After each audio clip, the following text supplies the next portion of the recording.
Live from Washington, D.C., Sekulow Live. Phone lines are open for your questions right now.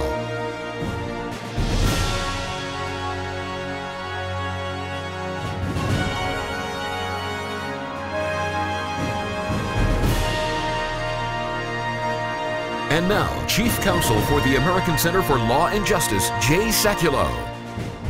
Hi, everybody. Welcome to the broadcast. Well, this is the first day that Pastor Andrew Brunson has actually addressed the media, other than the incredible moment on Sunday when he was in the Oval Office with the President of the United States. We're going to have Andrew Brunson, the pastor, join us on our broadcast in just a few moments. Let me give you a sense of what we're talking about here. This man has been released from jail about 3 months ago to house arrest. Couldn't leave his house, but he was in jail for over 2 years. His crime was Christianization. I mean, that's they called it there terrorism, but they actually use in the indictment itself the word Christianization. Yeah, that's right. I mean, so what is actually it's unique is that when you went through the Turkish charging documents, which, by the way, didn't come out until March of 2018 after he was arrested and incarcerated in October of 2016. So no charges were filed against him until earlier this year. And in those charges, a whole host of issues, including what the Book of Revelation means, and this term charge of Christianization is how it translated from Turkish. So when you see these reports about what is terrorism, what is espionage, remember it's a government that is moving more Islamist. Yep. So Christianization would fit in those pretty extreme categories as kind of a takeover attempt of a country that's predominantly Muslim. Cece, you were working with the United Nations on this, as well as with the lawyers in Turkey. But it sounds bizarre to us that running a church that had about 25 or 30 people in it would constitute a threat to the government. But in the view of the Turkish authorities, they weren't kidding when they thought that it was, in their view. Absolutely. It was a political bargaining chip, of course. And that is what is so disconcerting, is that it was Christianization was literally his crime. Terrorism and espionage, we've heard those words, but Christianization is what Turkey was saying elevated to that crime. And he was simply a pastor there for 23 years. But after the failed coup attempt in July of 2016, anybody who was deemed an enemy would, kind of got caught, swept up in this purge, and that includes Christians. So the good news is this. Pastor Andrew Brunson is at home with his wife, Noreen. They were on some of the broadcast networks this morning. They're going to be joined with us in just a few minutes after we come back from the break, and our phone lines are already jamming up. And we will take those calls when we come back at 800-684-3110. But we join when we come back from the break by Pastor Andrew Brunson. Your support and prayers for that pastor made a huge difference. Your support for the ACLJ made a huge difference. We mobilized our assets literally around the globe. We had our offices in Strasbourg, France, New York, of course, Washington, our media center here, everywhere, engaged fully on this case. And the end result was that because of the valiant efforts of the president and the vice president, the secretary of state, and our team led by C.C. Heil, that we had a great result. But that result would not have happened without God intervening. Understand that in every one of these cases, at the end of the day, you do all you can do, which is what we're supposed to do. But the heart of the king is in the hand of the Lord. And in this particular case, as in any other. So that's just the way it works. And we're glad to see that Pastor Andrew Brunson is home. We've got a lot more with Pastor Andrew Brunson. He's going to answer some of your phone calls. But let me tell you this. This case ended successfully. But you take cases like Asia Bibi, those cases are ongoing right now. The prayers for the persecuted church are important, and our legal actions important as well. We've got a petition up at ACLJ.org, and I encourage you to sign it. There's also a phone number on the screen. You can call in that number and sign on as well. Hundreds of thousands are signing on to it. We need you to do that. We'll be back with more with Pastor Andrew Brunson in just a moment.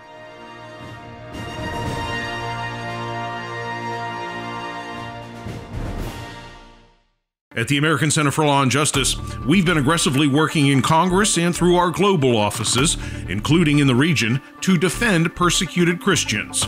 The Islamic State's jihadist army has been on a bloody rampage, profiting from genocide and tracking down Christians for sale and slaughter. The ACLJ is fighting back, aggressively advocating for vital international legal protections for Christians. We've mobilized our offices on Capitol Hill and across the globe, Filing crucial legal documents to protect persecuted Christians, you can stand with the ACLJ in this life and death battle. Christians die daily at the hands of genocidal jihadists. Defend persecuted Christians. Add your name to our petition. Call 1-877-989-2255. That's 1-877-989-2255, or you can add your name online, aclj.org.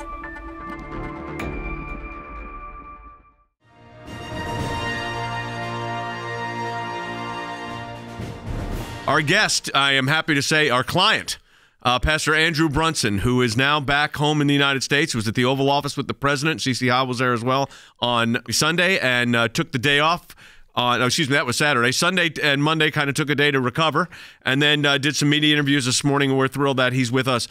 Pastor, before I say anything to you, let me say what Pamela on Facebook says. So thankful for your freedom, Pastor Brunson. Andrew, welcome to the broadcast. Thank you very much. I think on behalf of our entire audience, let you know, and you know this because we've talked about this, is you literally had the world praying for you.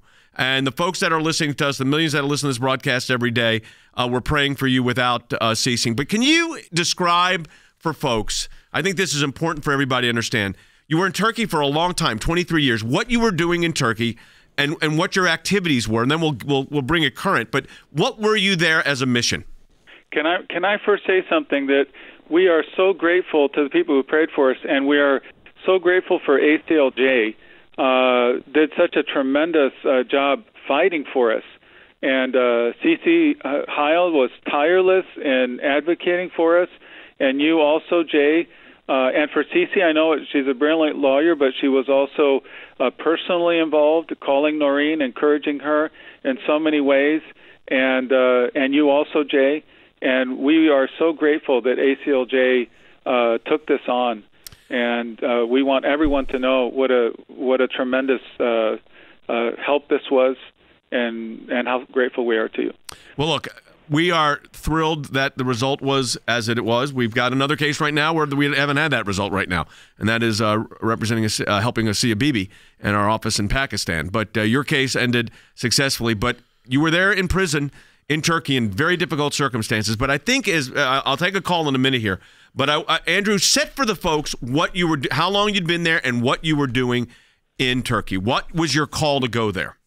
Well, we were there for 23 years before I was arrested, and our main goal was to go and preach Jesus Christ. One of the main things we were involved in was church planting. We were involved in several church plants. And then in the last couple of years, when there was a surge of Syrian refugees because of the ISIS attacks in Syria, a number of refugees came into Turkey, and we saw an opportunity not only to show the love of Jesus by helping them humanitarian aid, but also people who had never had access to the gospel. Most Kurds have never met a Christian in their lives, and in Syria you couldn't preach the gospel. It was forbidden. So we got involved with Syrian refugees, and we're started a meeting among them, and we're doing evangelism with them. So you were there as basically it's a missionary. I mean, we could safely say that. No, we could not say that while you were there, obviously because of the situation you were in. But you were there sharing the gospel. That was what your job was. We did it, and we did it very openly. We did everything in the open. Our churches were open to the public. The mission work to Syrians was all done out in the open. Okay. Yeah, but before we take the calls, Pastor Brunson, a question. Over those 23 years, any serious issues with the government, a local, regional government, or the national government in Turkey at all? Well, there are cycles. Sometimes they're more accommodating to churches and to Christians, and sometimes there's a bit of tightening up. There are often, rather than from the government, it's from other people who will sometimes, there will be threats, bomb threats, death threats. We were attacked once in our church with a man came with a shotgun. So that's always a possibility. It's not just us. Anybody who's involved in church planting in Turkey can have those kinds of dangers, but it's not from the government. So this was in a sense a new effort to arrest you and try you, and one of the charges was Christianization. So nothing like this ever experienced. These threats experienced, we understand that in that part of the world. But what happened to you was something that had not happened over 23 years. No, it was an unprecedented thing. Yes. So there is one follow-up thing we're doing. I said your case is closed, and that's a great thing because you're home, and we're going to get into what's next for you. But Cece, we still have one legal issue we got to finish up with, and that was the UN Commission on Arbitrary Detention. Right. We talked about that. Yeah. They engaged on this. Absolutely. The Working Group on Arbitrary Detention engaged, and we presented the whole case to them. They're still making their decision, and so then I have to now finalize with them what the decision was with the court, that he's back, update them with actually that decision and the conviction and what the release conditions were. All right, here's what we're going to do. There's a lot of you calling. I mean, our phone lines are literally jammed. Facebook comments coming in. Eleanor says, God is so good. So happy that Pastor Brunson is free. Christine says, welcome home, Pastor Brunson. You're truly here due to answered prayer, so we give all the praise and thanksgiving to God. And I said that at the beginning of the broadcast, Andrew. I don't know if you caught it. And I said this, and I meant it. I mean, I'm very happy with the legal work that was done by our team that was led by Cece. I'm thrilled with the work that Than Bennett did in Washington on our government affairs shop, and Gregor Pupinik, who runs our office in Strasbourg, France, and just a great job. And the circumstances of that I was representing you and then ended up representing the president. I mean, nobody could have put that all together. At the end of the day, I believe that to take nothing away from anyone, that the Lord was in this, and that's how these things happen. And I'm glad that I'm glad for the tenacious advocacy by our legal team, by the president, by the Secretary of State, but we do also have to give credit where credit is also due. Yep. That's just the way we feel as institutionally. But let me do this. Andrew, we've got a lot of people who want to talk to you. So you stay on that phone, and we're going to start taking calls. Yes, Karen is calling in from New York on line 2. Karen, welcome to Jay Sekulow Live. Hi, Karen. You're on with Pastor Brunson. Hi, thank you for taking my call, and I just wanted to tell Pastor Brunson I prayed for him daily. I'm so thankful for prayers answered, that he's home, and I wanted to let him know what an inspiration he is, what a testimony as a Christian to other Christians throughout the world, and the light that he was in the darkness. And I just thank him for that. He really inspired me as a Christian to be bold and preach the gospel to others. That's what we're called to do. So I want to thank him and tell him how happy I am to have him back in the United States. Well, you're talking right to him, Andrew. What do you say to Karen? Well, we are very grateful for Karen's prayers and for a number of people who prayed for us. And we believe, obviously, God uses people. But I think that what was moving this and what brought our name up to this level with the president was prayers of God's people. But I also think that as we look at it, we think, well, we're not very significant or important for our name to rise, and for so many people to pray for us. We think that there was much more that God was doing, and I look at it as almost like we're looking at a puzzle, but from the bottom side. And someday we will look from the top and we'll actually see the picture. Right now we don't see the full picture, but God was doing much more than just using prayers to release me from prison. I think he was just pouring prayer from God's people into Turkey and into the Middle East, and that there's going to be a great harvest from this. We haven't seen all of the results yet, but I think it was much bigger than us. I think you're right. And again, I think the confluence of events that took place here was pretty unprecedented. I say that, because when we were representing you, as I said, I didn't know I'd end up representing the President of the United States. And then you had the ability to use this platform that we're doing right now, where we're talking to millions of people and on Facebook and Periscope and all these social media platforms. And you're right. At the end of the day, that your goal was to proclaim the gospel, and you're doing that. You've done that, and I'm sure you will continue to do that. But we have a lot of people that want to talk to you, so we're going to keep going back to these phones, Jordan. Yeah, let's go to Scott in Colorado on line 1. Scott, welcome to Jay Sekulow Live. You're talking to Pastor Brunson. Hey, Scott. Hey, guys. Thank you for taking. Thank you to Jay and your team for your focus on religious freedom, not just domestically, but also internationally. It's a great statement that this is making. I have two brief questions. First of all, Pastor Brunson, how were you treated in the prison? Because you seemed like kind of fairly healthy when you got released. I had no idea what to expect since you were there that long. And number two, are you going to write a book on your experiences? I'd be fascinated to see what this was like from the inside of a Turkish prison. And were you able to do ministry in that? That was 3 questions, but those are good, Scott. Let's start with your health, because a lot of people we're getting that on Facebook and social media too. People want to know how you're doing, Andrew. Well, my health is good now. What happened is when I was arrested, I had a lot of fear, and as I look back now, I say it's 2 years. But when I started, I didn't know if it was going to be 2 years or the rest of my life. And There was a time when the charges against me demanded 3 life sentences, aggravated life sentences, which would have meant life in prison and solitary confinement. So I didn't know that I was going to get out. So I had a lot of fear. For 18 months, I didn't even know what I was charged with. And during that time, during the first 8 months in prison, I lost about 50 pounds just from the stress. We've got a lot more with Pastor Andrew Brunson. He's going to answer some of your phone calls, but let me tell you this. This case ended successfully, but you take cases like Asia Bibi, those cases are ongoing right now. The prayers for the persecuted church are important, and our legal actions important as well. We've got a petition up at ACLJ.org, and I encourage you to sign it. There's also a phone number on the screen. You can call in that number and sign on as well. Hundreds of thousands are signing on to it. We need you to do that. We'll be back with more with Pastor Andrew Brunson in just a moment.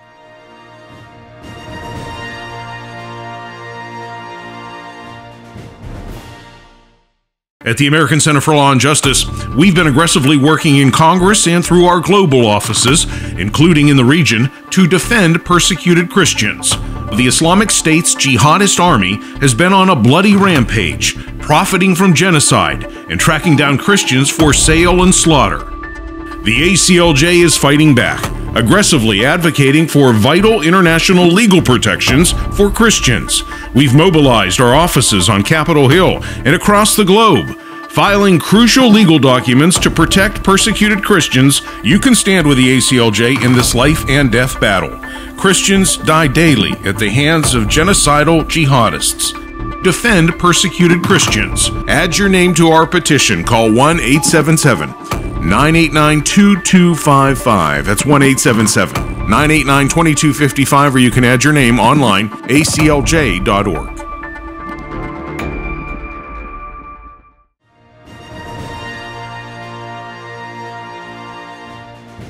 Welcome back to the broadcast, everyone. We're joined by Pastor Andrew Brunson, and we're thrilled to have him. This is the first time we've had him on our radio broadcast, obviously, just out of Turkey, and we are glad that he is home in the United States. Having said that, I know, Pastor, your heart, though, was for the people of Turkey, and I'm sure that has not changed.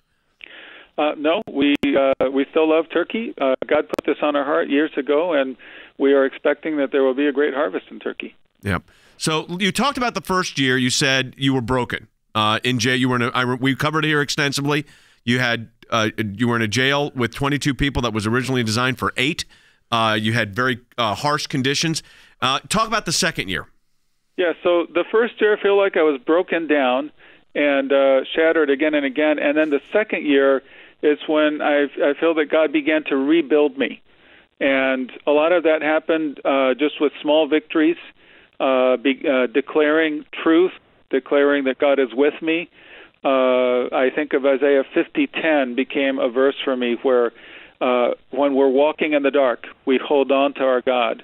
So I felt that I was walking in the dark, and it was a time when God began to rebuild me slowly. I wrote a song where I'm declaring His love for me and His faithfulness, and especially focusing on the idea of enduring till the end and being faithful in that. Well, you certainly have been, and that's great. Cece, I know that I remember in this very studio when we were first talking about those conditions in the prison, how cold it was, the number of people. It was so people.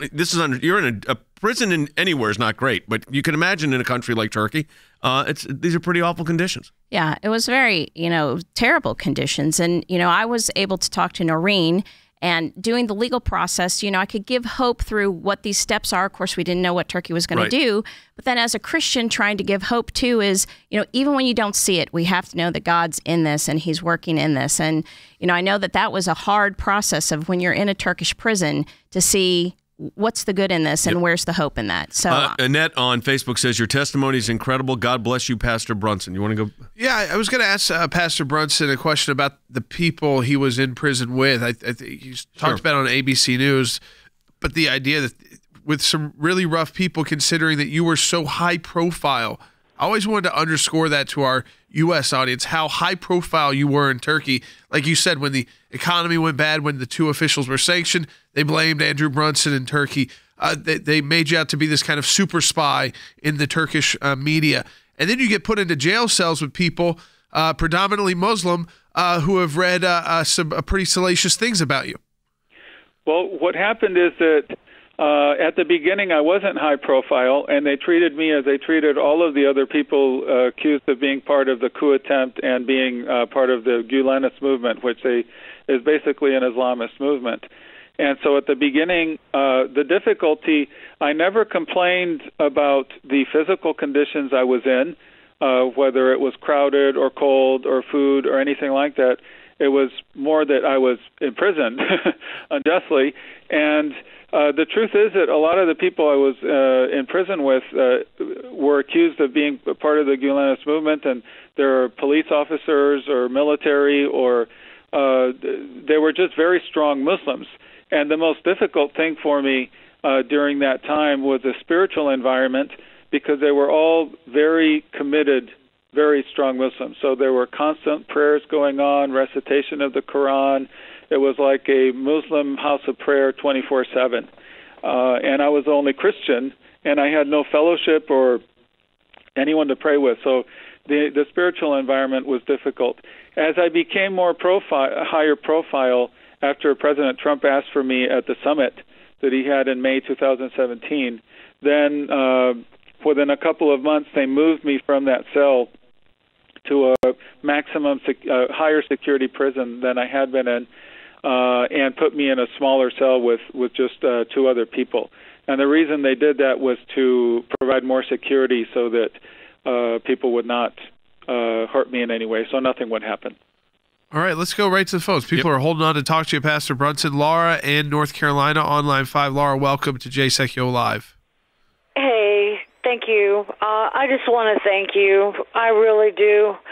A little nervous here, but it's your humbleness, and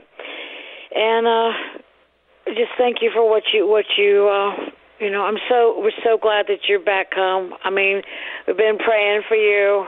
Every time I saw that come up, I would sign the thing online, the petition online. Yep. Almost 700,000 people signed that. Yep. Yeah, and it was incredible to see you knelt down and praying with our president. Yeah, let me ask you about that one, Andrew. That was quite a moment. I mean, I've been in that room on many occasions, but that was certainly a different one. What was your sense of that? I mean, I know you wanted to do it. You prayed about it, and obviously the president was receptive. But tell us a little bit about that. Well, Noreen had a dream about praying for President Trump, and specifically praying words of Isaiah about Holy Spirit, Isaiah 11. And in her dream, she felt like there was resistance to it, and she had to press through, that it was an important thing to do. So she determined that if there was an opportunity at any point, if she met the president, to pray these verses over him. And when we learned that we would be going to the White House, we prayed together, and we asked God to give us the opportunity to pray for the president. We believe in the power of prayer. We believe also in impartation, that as we pray for people, God can pass something spiritual on, a spiritual blessing on. And so we asked God to give us that opportunity. When we asked the president if we could pray for him, he was very receptive. And it was a great privilege for us to do this. Let's take one more call before the break here. Julie in California, online 6. Julie, you're on the air with Pastor Brunson. Hi, Julie. Hi, Jay and Jordan and Pastor Brunson. First of all, this is exactly why I'm a member of the ACLJ, because they care about one individual and they care about issues that affect the whole world. And Pastor Brunson, my question for you is, did you feel the prayers of people around the world praying for you in prison? And if so, how did it lift you up spiritually and support you? Okay, so first I want to say something about ACLJ. You said they care about the individual, and so my wife told me how Cece would stay up sometimes through the night monitoring something for us, the hearings, and then the next day go through a whole day of work and just the personal care there was really phenomenal. The question, I just forgot what the question. The question, no. The question was, did you feel the prayers of God's people? Okay. You know, I was very encouraged knowing that people were praying for me. And one of the fears that I had, it's an irrational thing perhaps, but when one is isolated the way I was, is that I would be forgotten and that people would not pray for me. And I desperately wanted that prayer because I felt very weak. And so as I look back on my second year when God was rebuilding me, I didn't feel God's presence very much, but I know very well that it was the prayers of God's people that was there was a grace coming to me that often was not felt. Right. It was like a hidden grace, and I wasn't aware of it at the time, but then I would look back and see, well, I came through these difficulties, and I know that I'm too weak to do it myself. You know, so Andrew, I know that it was grace. Yeah. What you said where you felt like you were alone, and there were those times. We've had other cases, Jordan, where people have said exactly the same thing Pastor Brunson said. That they feel, even though it's irrational, and they kind of know it's irrational, in those situations, they are being completely forgotten. Andrew, thank you for being with us. We're praying for you. Glad to have you home. Thank you so much. That's going to do it for the broadcast this week. Andrew Brunson's case, a success.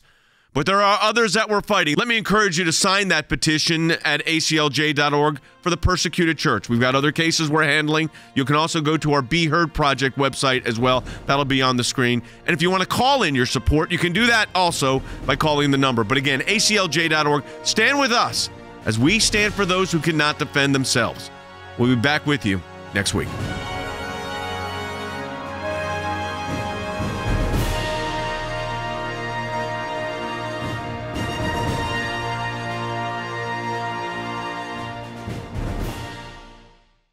At the American Center for Law and Justice, we've been aggressively working in Congress and through our global offices, including in the region, to defend persecuted Christians. The Islamic State's jihadist army has been on a bloody rampage, profiting from genocide and tracking down Christians for sale and slaughter. The ACLJ is fighting back, aggressively advocating for vital international legal protections for Christians. We've mobilized our offices on Capitol Hill and across the globe, filing crucial legal documents to protect persecuted Christians. You can stand with the ACLJ in this life and death battle. Christians die daily at the hands of genocidal jihadists. Defend persecuted Christians. Add your name to our petition. Call 1-877-989-2255. That's 1-877-989-2255, or you can add your name online, aclj.org.